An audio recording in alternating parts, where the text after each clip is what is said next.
this video, I'm going to be telling you what no one tells you about reverse dieting and why it's just as important as your fat loss phase, your cutting phase, and also share how I'm transitioning out of a calorie deficit phase. This is also a time that takes a lot of trial and error and getting used to, especially when you have been in deficit for a really long time. So you've been eating fewer calories and you've not been in a surplus for a really long time. If you've also been a bit confused about this whole side of things, then I feel like you'll find this super useful. We're going to go into some of the training side, what I've changed, what's working, what will help you the most, and also nutrition side of things. Right now I am coming up to 10 weeks in a reverse diet phase. I did a fat loss phase last year, just a gradual cut to begin with, and then I ended up deciding to do my first ever bodybuilding competition, which meant getting to a super low body fat percentage to step on stage, getting as lean as possible. I got down to around 8% body fat, and then I also went for a second show. So I did 2 shows. I came in even leaner for the second show. So from that phase, it was just about getting straight back onto maintenance calories. Some people reverse diet and they don't go straight back to maintenance. However, I just wanted to get straight back on my maintenance calories so that my energy was back where I wanted it to be, then start gradually increasing calories. From there, it's never really streamlined. I feel like with anything fitness, nutrition related, it is kind of you're learning and your body changes, lifestyle things come up. So it's never something that's like straightforward, and especially in a reverse diet. So I'll share a little bit more on the nutrition side later on in this video. First of all, we're going to go and take a blood test this morning. So let's get into it. Just making my breakfast, which I can't actually have, and this feels like absolute torture right now. Wake up and have my breakfast every single day, and the blood test place doesn't open until 8:30. So I've had a decaf coffee, and gosh, it feels like a sad existence without my breakfast, but I'm going to make it and then have it before the gym. I'm going to take you through my gym session as well and just share my favourite tips. Oh, look at it. Look at it. First time looking at it, oh my god, now we can eat. Delicioso.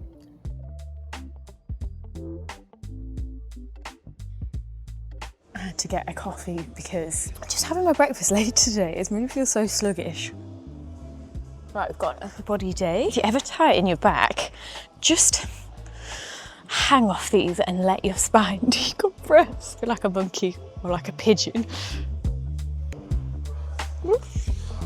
I'm in a really funny mood today, guys. I can't cope. Why reverse dieting actually matters. So the main thing is when we've been in a calorie deficit for a really long time, we've been in a dieting phase, whatever you want to call it, we are obviously losing weight over that time and our metabolism is slowing down because our body weight is changing. So what was once our maintenance calories, what we would have to eat to stay at 62 kg, and say if we have dropped down to 56, 57 kg, our maintenance calories are going to differ. And in any fat loss phase, there is going to be sometimes obviously muscle loss in that phase. So that also explains why our metabolism slows down. Muscle mass is a more expensive tissue to actually maintain. We need more calories to maintain that muscle mass. So this is why it's important not to be in a deficit phase for super extended periods of time, or constantly for that matter. And it's not somewhere where we want to sit long term. Just as an example, say if we started our fat loss phase at 1500 calories and then our body adapts and our metabolism get used to maintaining our weight at say 1500 calories, and we're like, okay, drop down. So maybe you've dropped down to 1400, then to 1300, and over time you're getting super low and you're noticing that you're not losing weight on say 1300 calories, which is crazily low. And of course the only option is to then, right, I'm going to reduce it down. At this point we're getting super low to say 1100, then 900, which is far too low. Think about what food quality you're getting. That is just not simply maintainable. Our energy is going to be suffering, and it's just that point of like, you can't go anywhere from that point, and the options are also really undesirable because you're not going to be able to get as much from your sessions, and it's just not where we want to sit at, and not healthy or maintainable, which is why we do things like reverse dieting and basically repairing your metabolism as well. If you are in that kind of phase, reverse dieting is basically restoring that metabolic health, improving your energy, and maintaining and growing some lean muscle tissue. And then let's talk about structuring an actual reverse diet phase. The first 2 weeks of my reverse diet, I actually lost weight. Now, I was obviously dieting for a competition, for example, so I'd gone super low calorie. Everything was starting to suffer. Just the last couple of weeks, I would say, of my prep process when calories were lowest, I was finding it much harder to push in my actual sessions, and my weights in the gym had plateaus. I felt like I couldn't really pull from anywhere. That can happen in deficits, like it's difficult. And something to also consider is like in a deficit phase, it's difficult to put on a lot of muscle tissue. It's more of, when we're in a deficit phase, it's about maintaining that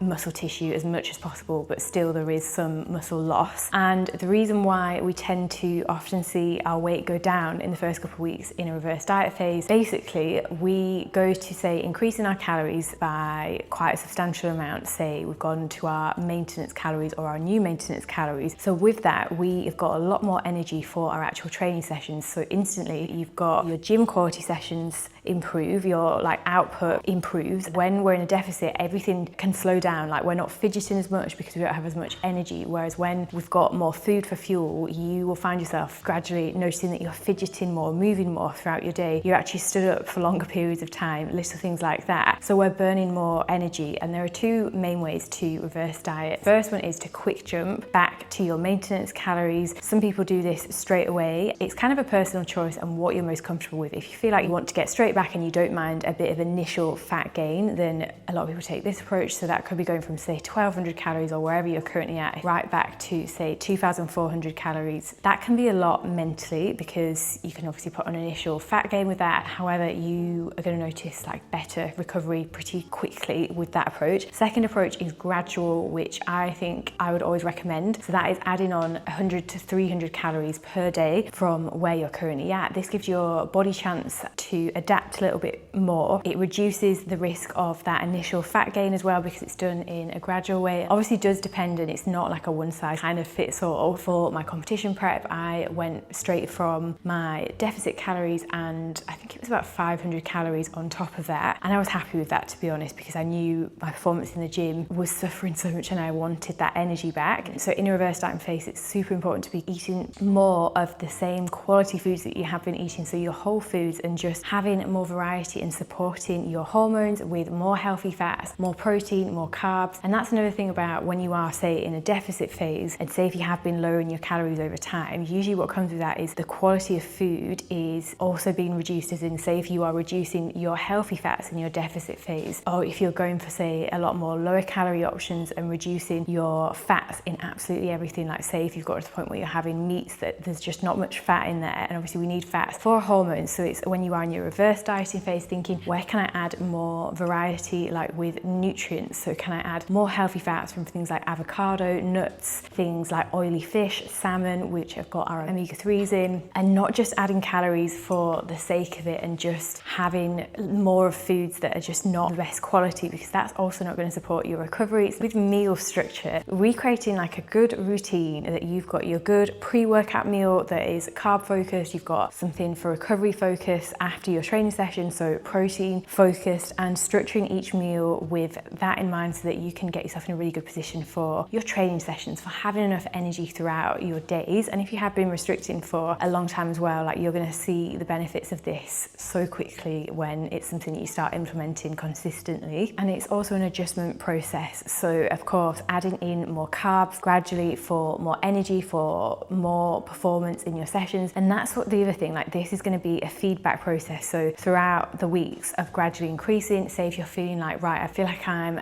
lacking a little bit in my training sessions, you could need more carbs. Or if you perform better with healthy fats, like I'm a PCOS girly and I perform really well on higher fat, higher protein, but I still need my carbs in there. And it's just constant tweaking based on like biofeedback of each week, how you're recovering and how you're feeling in your body, and going from there. And then training adjustments. So if you found your cardio crept up super high, you don't want to totally take out all cardio, because obviously this is where people kind of make the mistake. They go from in a deficit phase being really consistent with certain habits and then just dropping everything out of the window. But what you want to do in a fat loss phase is obviously start with as little cardio as possible. This is always with that long-term approach in mind, because with a fat loss phase, you're obviously playing with different variables and there's only certain levers that you can pull. It's increasing your output or decreasing your food, basically, in order to achieve a calorie deficit and lose body fat, for example. And then in this phase, it's the same thing. So it's like you tapering down slightly and then tweaking. You don't want to just totally pull out all cardio. What are things that you can maintain? So for me, it's my step goal, like maintaining a step goal, reducing my cardio down to 2 to 3 sessions. And of course, most important thing with training is focusing on progressive overload and really pushing yourself in your actual sessions. If you're just flying through your reps, not really feeling the movements and not pushing to true failure, it's going to be difficult to see any kind of body recomposition and to build that lean muscle tissue. And then let's talk through mindset and expectations. This is probably the hardest part because a reverse diet phase is not a quick reward. There's going to be moments in this process where you doubt yourself, where you want to jump back into a deficit, and it is about resisting doing that. And that's why this is important, to take it just as seriously as you would a calorie deficit phase. I think this is what can go wrong, because you get a little bit complacent, or you're like, oh, I'll have a little bit of extra this, extra that, and then you're having, say, an extra 300 calories on top of, and then comes the extra fat gain that maybe feels a bit more uncomfortable at first. And this is why people then like, right, I want to jump back into a deficit. But you're in a bit of a tricky situation then, because you maybe have dieted and you're not in the best position to jump straight back into a deficit. Like, you need to take time to repair that metabolism and get your body in a better position. And this is more like a long-term way of thinking, which when you can get to the point of, I feel like in fitness, and it takes a lot, and it's consistent work and consistent reminding yourself of the long-term game. Like, say if you want a super lean physique, that lean physique generally needs to have more muscle mass all over to be able to eat more high calorie, and also to put yourself in a better position for your next deficit phase, to not have to go as low calorie, for example, because you're going to have that muscle tissue there and that shape there. And then long term of that as well is to maintain a better body composition, as in you might not even need to do a calorie deficit phase again, if that makes sense, because you will have more muscle tissue and appear more visibly leaner with more tissue. And this is also how you can create and sculpt your physique, like looking at this phase as what it is, which is an improvement phase. So for me, I'm focusing a lot on glutes, on building more lean tissue there. Like, when I actually started my first ever calorie deficit, so not even the competition prep, I actually was carrying a lot more body fat, and I thought I had a lot more muscle, especially around my glutes, and I didn't. A lot of it was actual just fat, which is it's fine. Whereas when you're progressively overloading with your weight, you're building that muscle, and I'm excited to see what I can improve on and work on and create stronger legs, have more muscle in my hamstrings, more glutes, more shape. That is like my long-term game with my lower body, and then also build a more sculpted physique and more like an hourglass shape, and just be in a better position metabolically as well over the long term. Like, health is always forefront. Then how to manage the mental side. This is one of the hardest kind of aspects. Understanding that weight fluctuations are normal, they're not a sign of failure. There's going to be days where you're up more, and there's going to be things that affect the scale, like how close to bed you ate, for example. Like, if you had a super late meal at like 9, half 9, and you've not been to the toilet, say in the morning, the scale's going to be up, just like in a deficit phase. Another thing is to constantly be focusing on your improved mood, improved how you feel, improved digestion, and looking at other indicators of progress. And I just think taking this one gradually, like not rushing this process either, not bumping your calories up crazily high and then wanting to quit within a couple of weeks. So doing it nice and gradual, but consistently, like committing to that phase, having reminders, journaling your way through it. Like, one thing I did during my cut was create just a brain dump, and I had this process in mind. So I took screenshots, because sometimes when we're in a deficit phase, you forget that you also get super bloated, just like you would in a surplus. And sometimes in the surplus, you're thinking, is it bloat? Is it fat gain? And it is bloat, but